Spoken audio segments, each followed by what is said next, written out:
दर्शकवृन्द नमस्कार। Music dissimilar YouTube च्यानलमा म यहाँहरूलाई हार्दिक स्वागत गर्छु। र आज चाहिँ मैले तपाईहरुलाई गिटारको यो फोफो बिटको एउटा रिदम प्याटर्न लिएर आएको छु। यसमा चाहिँ खास के भने यहाँ चाहिँ फोफो काउन्ट छ अनि केही स्ट्रोकहरु छन्। यसलाई कसरी बजाउने, पहिला त सुरुमा कुनै पनि रिदम बजाउनु भन्दा पहिला त्यो रिदम चाहिँ भित्र हैन अन्तर्तहमा चाहिँ गणना कसरी गर्ने त्यो गणना पहिला पत्ता लगाउने, अनि गणनापछि हैन त्यो काउन्ट भयो सब काउन्टहरु निकाल्ने है, अनि सब काउन्ट पछि फेरि अर्को के हुन्छ स्ट्रोकहरु पत्ता लगाउने। यसरी जानुपर्छ। पहिला यतिकै बजाइ चाहिँ नहालौं है, सिधै पहिले बाजासम्म हैन। पहिला बाजाको कुन कुन ठाउँमा कुन कुन टाइममा कसरी कसरी हान्ने भनेर एउटा सोच बन्यो भने, जस्तो मैले क लेख्नु छ त क यसो गर्ने हैन यसरी लेख्ने भनेर पहिला यहाँ सोच भएन, त्यसले हातलाई आदेश दिन्छ र हामीले काम गर्न सक्छौं हैन। त्यस्तै चाहिँ म्युजिकमा पनि यो टाइममा हान्ने यो टाइममा ग्याप राख्ने भन्ने पहिला धारणा हामीले बनाउनु पर्छ है त। अब यसमा जस्तो तपाईहरुले अब के गर्न सक्नुहुन्छ भने यसमा सुरुमा फोफो काउन्ट यो भनेपछि मैले पटक भन्दै आएको छु। यो तल्लोलाई हैन यो माथिल्लो है, माथिल्लो चाहिँ जति छ यो माथिल्लोलाई हामीले 4 भएको हुनाले 4 काउन्ट ल हेर्नुस् यहाँ एक गुच्छा यो हैन 1 2 3 4 रहेछ हो, 4 काउन्ट भयो हुने रहेछ। काउन्ट त ठिकै छ, काउन्ट कति भयो 4 1 2 3 4 है, 4 पटक गर्ने। अब काउन्ट भइसकेपछि सब काउन्टहरु विभिन्न हुन्छन्। अब सब काउन्ट चाहिँ हामीले यहाँ चाहिँ कति 4 वटा निकाल्नु पर्यो। यहाँ 4 वटा, यहाँ 2 वटा, यहाँ 4 वटा, यहाँ एउटा, यति निकाले नि हुन्छ। उही काउन्ट बराबर गरे पनि हुन्छ। अब यहाँ 4 यो युनिट टाइमलाई अर्थात हामीले यसलाई 1 सेकेन्ड मान्ने भने यो 1 सेकेन्ड, यो 1 सेकेन्ड, यो चौथो सेकेन्ड भयो हैन। यसलाई 1 सेकेन्डलाई 4 भाग बाड्ने अर्थात 25 मिली सेकेन्डमा बाड्न सकियो हैन। 25 मिली सेकेन्ड मध्ये यसले 25 मिली सेकेन्ड लिन्छ है, यसले 25 मिली सेकेन्ड लिन्छ। अनि अब एवं रितले यसले 25 लिने भयो, यसले 25 लिने भयो, यो खालीले फेरि 25 भनेपछि यो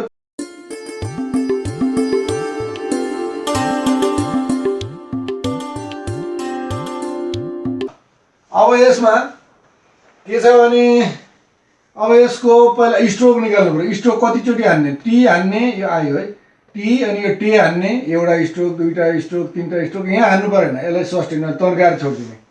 यहाँ दुईटा स्ट्रोक टी आई हानिन्छ, यहाँ हानिन्छ, यहाँ हानिदैन, यहाँ हानिन्छ, यहाँ हानिन्छ, यहाँ हानिन्छ, गर्दा कति भयो 1 2 3 4 5 6 7 8 9 9वटा रहेछ स्ट्रोक। ल हेर्नुस् त हामीले हान्नुपर्ने स्ट्रोक कति रहेछ, काउन्ट चाहिँ कति रहेछ 4 स्ट्रोक 9 है। अब C = 4। अब यहाँ हेर्दा जम्मा काउन्टको संख्या के भयो, थोरै भयो नि है, यो भन्दा यो पनि जान्नुस् है त। अब यसरी चाहिँ यो अवस्थामा छ भनेर बुझ्ने पहिला, यो यसले हामीलाई धारणा बनाउन सजिलो हुन्छ। अब यति भइसकेपछि अब हामीले के गर्नु पर्यो, 1 2 3 4 छ, हामीले चाहिँ यस्तो एक फेरि काउन्ट बज्दैन नि, काउन्ट त भित्रभित्र गर्ने कुरा हो। फेरि के हुन्छ भने काउन्ट त कहाँ बज्छ, काउन्टको आधारमा स्ट्रोक गर्यो भने बाजा बज्छ, काउन्ट बज्छ बज्दैन। काउन्टमा आधारित भएर हामीले क्याल्कुलेसन गरेर बाजा बजाउने हो है त। फेरि कहिले काहीँ काउन्ट नै 1 2 हामी बोल्छौँ किनभने त्यसलाई के हो त भनेर जान्नको लागि हामीले उच्चारण गर्ने मात्रै हो हैन। त्यहाँ भित्र चाहिँ मनले चलिरहेको हुन्छ है, 1 2 3 4 यो चलिरहेको होला। ल हेर्नुहोस् है, टिटिआई भित्र काउन्ट छ, स्ट्रोक चाहिँ टङ टङ टङ हुने भयो, काउन्ट चाहिँ मात्र हुने भयो। हेर्नुहोस् है, टिटिआई टिआई टिआई टिआई यस्तो हुने भयो। के भने मैले टिटिआई टिआई टिआई टिआई अर्थात 1 2 3 4 भन्ने काउन्ट पनि भित्रभित्र चलिरहेको छ। त्यो चलेको चलाइमा फेरि स्ट्रोक के हुन्छ टिटिआई टिआई टिआई टिआई यसरी चाहिँ जान्छ। यो चाहिँ तरिका हामीले चाहिँ प्रष्ट हुने। ल अब हामी यति भइसकेपछि टी भनेको के हो यो तपाईहरुलाई मैले पहिले भन्दै आएको छु है। अब टी चाहिँ तपाईहरुले यही है। अब यहाँ मैले एकछिनलाई केही छैन, यहाँ यो मार्कर भयो। ल हेर्नुस् है, यहाँ छ नि टी टी पुरै डाउन हान्यो भने टी हुन्छ है त। देख्नु होला पुरै यहाँबाट यहाँसम्म पुरै डाउन हान्ने मतलब 6 बाट 6 5 4 3 2 1 हुँदै यसरी तल हान्यो भने टी भयो।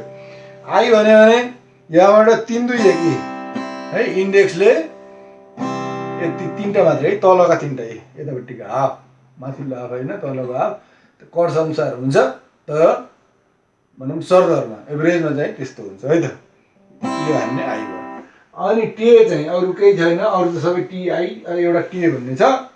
टेमा चाहिँ हामीले यो चाहिँ थम्बले माथितिर त्यो पनि तीनटा मात्रै तान्ने तीनटा मात्रै तान्यो भने टे हुन्छ। अरू छन् ट छन् के छन् त्यसबारेमा हामी नजाउँ है त। आज हामी यो रिदममा यति मात्रै छौँ। अब यसैलाई बजाउँ है। मैले सी मेजर कर्ड्स लिएँ अहिले कर्ड्सतिरको हाम्रो अभ्यास होइन।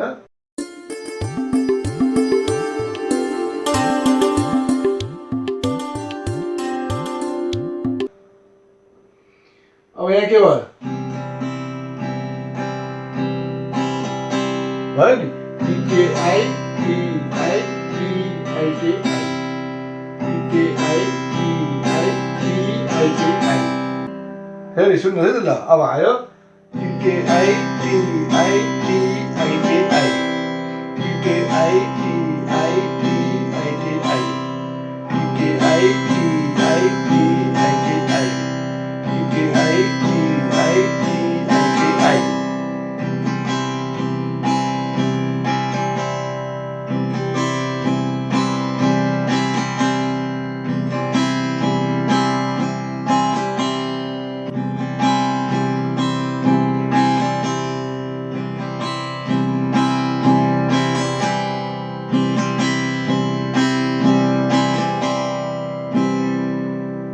ल यसरी चाहिँ अभ्यास गर्न सक्नुहुन्छ। केही नबुझेको कुरा हेर्नु होला र केही आफ्नो हिसाबले केही अस्पष्ट भए वा आफ्नो केही धारणा भए तपाईहरुले कृपया कमेन्ट राख्न नबिर्सनु होला। र यस्तै रिदमसँग सम्बन्धित मैले सामग्री ल्याएको छु विभिन्न विषयमा संगीतका विभिन्न अहिले गिटारसँग सम्बन्धित हुँदैछ पछि अन्य बाजाका सन्दर्भमा पनि मैले सामग्री लिएर आउने छु। र यो च्यानललाई कृपया मन पर्यो भने यो भिडियोलाई लाइक गर्न नबिर्सनु होला र यो च्यानललाई सब्स्क्राइब गर्न पनि नबिर्सनु होला। अर्को भिडियो नआउँदासम्मको लागि मलाई बिदा दिनुहोस्। धन्यवाद। नमस्कार।